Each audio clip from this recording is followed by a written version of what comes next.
Diary of a Soul Scientist. These are my confessions. I am not afraid of my emotions, and I'm not ashamed of what I feel, and I've learned to embrace my moods as a signal that my soul requires my attention. My thoughts, my feelings, and desires, God, He knows them all, even before I have them, and He sits with me until I am healed. I used to be afraid of my emotions, feelings, and moods because they led me to uncomfortable behavior. And because this behavior always got me into trouble, I subconsciously decided not to have them anymore.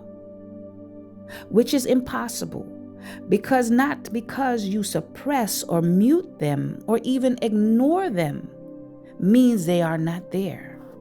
This protective mechanism slowly ushered me into becoming emotionally unavailable, not just to negative emotions, but also to positive emotions, positive feelings and desires, which made it very difficult to know what I truly wanted in life. I knew what I needed because I could use my rational psychological brain for that. But when you would ask me, Corey, what do you want? I would be indecisive. Now I know it was because I wasn't in touch with my soul. I navigated through life only pursuing what I needed to be, what I needed to do, where I needed to go.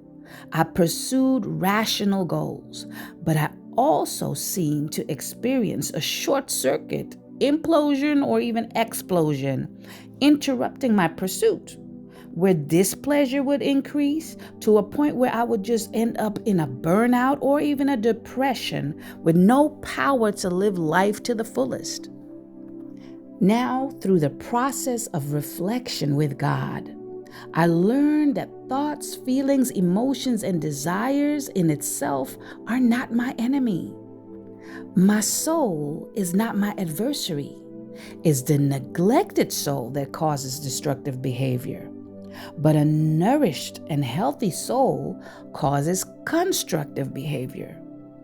If I tune out my thoughts, feelings, emotions, and desires, it can't fuel me in my evolution of transformation. I need a renewal, but can't renew what I have abandoned, rejected, and dismissed. So to renew, I need my soul to be present for the process.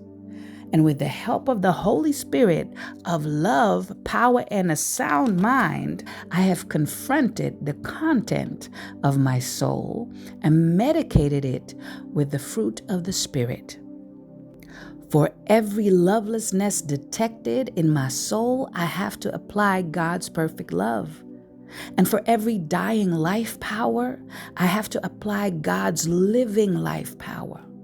For every doubt, I have to apply God's sound mind. So I fed my spirit with prayer, medication, reading of the word, and worship. And I fed my psychological mind with exercises, mentorship, therapy, and counseling. And I fed my soul with fellowship, retreat, intimate connections, creative, fun activities, music.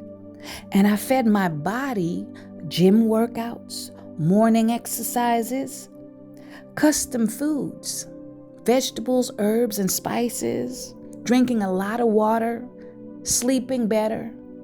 Yes, this sounds a lot, and it is a great investment that requires commitment, dedication, loyalty, and righteousness towards yourself. Not getting everything right, though, but always getting back up until you experience a rebirth on the inside with proof of change on the outside. Because when your soul is being made whole, you will make better choices and your circumstances will change.